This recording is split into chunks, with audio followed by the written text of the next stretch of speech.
পথে বেরোতে ইচ্ছে করে না। সবাই দেখছে দেখো, যেটা জন্মেই সুন্দরী মেয়ে দেখেনি। ও কাকু, আমায় 500 আলু দাও।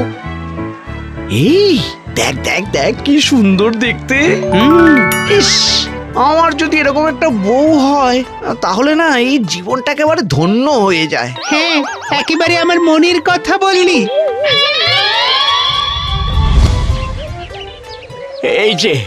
এই যে এতক্ষণে পাড়া বেরিয়ে ফেরা হলো। বাজারে গেছিলাম তো, পাড়া বেড়াতে নয় বাবা। আর এবার থেকে আমি আর বাজারে যাব না, তুমি যাবে। বাজারে সবাই আমার দিকে কেমন হাঁ করে তাকিয়ে থাকে। সবাই আমায় বউ বানাতে চায়। মেয়েটা আমার সত্যি সুন্দরী। আচ্ছা, আমাদের রাজ্যের রাজা এখনো তো অবিবাহিত। এই মেয়েকে দিয়েই আমার ভাগ্য ফেরাতে হবে।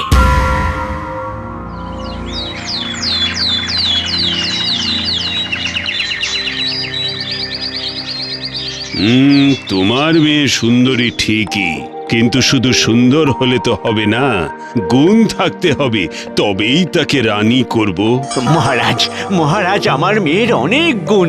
সবচেয়ে বড় গুণ, সে জাঁতা পেশাই করে ঘর থেকে সোনা বার করতে পারে। বাবা, এসব কি বলছো তুমি? চুপ কর তুই। কি? খড় থেকে সোনা? বেশ বেশ, আমি রাজি, তবে শর্ত হলো খড় থেকে সোনা বার করতে পারলে রানী, নইলে কিন্তু শাস্তি। এই দাসীরা, কে আছিস? এদিকে আয়। এই মেয়েকে নিয়ে যা তো খড় বোঝাই ঘরে। আজ্ঞে মহারাজ। আর শোনো মেয়ে, না পারলে কিন্তু তোমাকে শুলে যেতে হবে, ভেবে দেখো। হ্যাঁ, ভেবে দেখেছি, আমি তৈরি।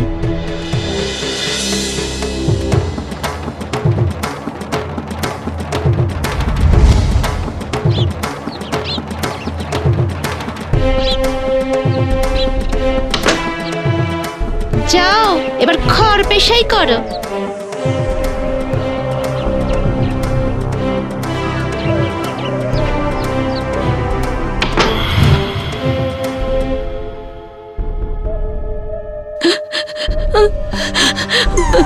এই মেয়ে, কাঁদছো কেন? চমকালে কেন? আরে ভগবান এলে কি চমকাতে? কাঁদছি নিজের কপালের জন্য। আমাকে এখন এই এক ঘর খড় পিষে সোনা বার করতে হবে, নইলে রাজামশাই শাস্তি দেবেন। আর শাস্তি মানে শুলদণ্ড।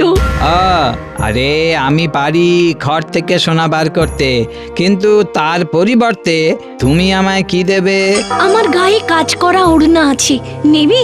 হ্যাঁ, ওড়না? নেব নেব নেব।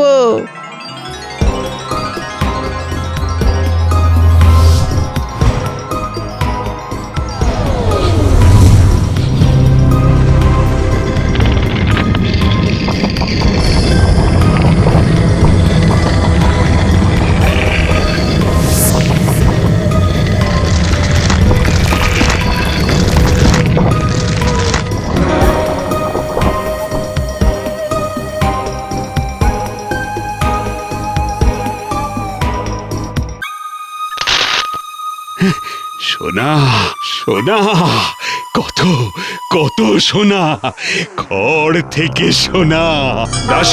দাসী, একে আরো বড় খড়ের ঘরে নিয়ে যাও। আজ্ঞে মহারাজ। লোভ, সবার লোভ, বাবার লোভ, রাজার লোভ, সব আমার কপাল। আরে আমি তো আছি, আমার কোনো লোভ নেই।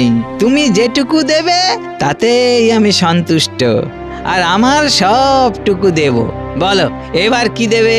আমার হাতে এই আংটিটা আছে, এটাই নিও। তথাস্তু, নেব, হাসি মুখে নেব।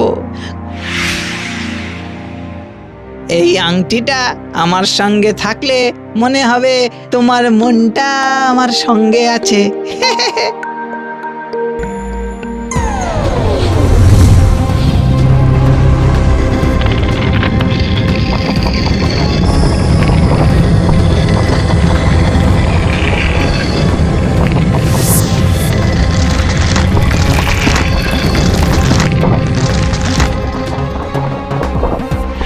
না, এ মেয়ে সত্যি গুণী। এ রানী হলে রাজ্যে ধন সম্পদ উতলে উঠবে। শোনো মেয়ে, এটাই শেষ পরীক্ষা। দাসী, লোকটা কি আর আসবে? তাকে তাকে কি বলে ডাকবো? নাম তো জানি না। এসো, শেষবারের জন্য এসো, আমায় সাহায্য করো। বলো এবার কি দেবে? আমার কাছে যে আর কিছুই দেবার মতো নেই। বেশ, তাহলে কথা দাও, রানী হবার পর প্রথম যে সন্তান হবে সেটা আমাকে দেবে। নিজের সন্তান? অবশ্য নিজের বাঁচার তাগিদে এই শর্তে রাজি হওয়া ছাড়া আর উপায় বাকি। বেশ, আমি রাজি। তোমার সন্তানকে পেলে মনে হবে তোমার ভবিষ্যৎ আমার সঙ্গে আছে, আর এই পৃথিবীতে তুমি যতবার জন্ম দেবে সব আমার জন্য, ঠিক আছে?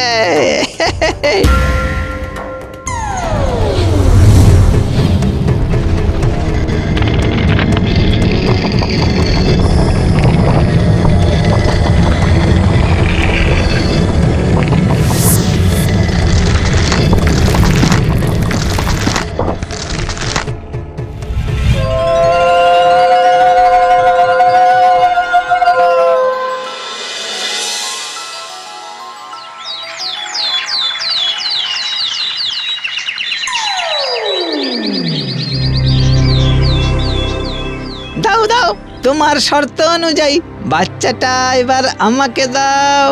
দাও দাও দাও। না, আমার আমার সব হিরে জহরত গয়না সব নাও তুমি, কিন্তু দয়া করে আমার বাচ্চা নিও না।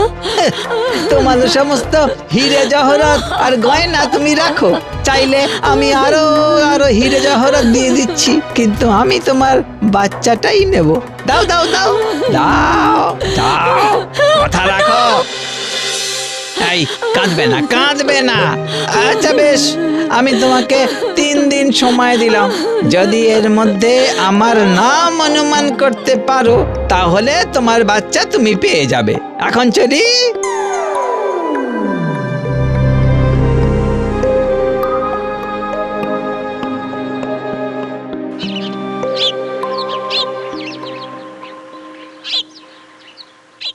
আজ কোনো খবর পেলে?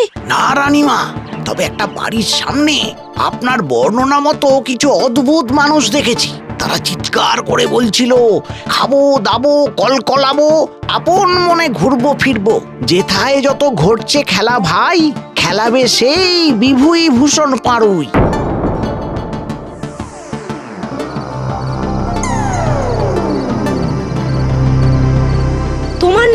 তোমার নাম বিভূই ভূষণ পাড়ুই? কে? বিশ্বাসঘাতক! কে কে বলেছে তোকে এই নাম? হ্যাঁ, বল বল, কে বলেছে তোকে? বল। তোর ছেলে বেঁচে গেল, ঠিক আছে, তোর পাকা মাংস পাবো আর খাবো। না না না না না।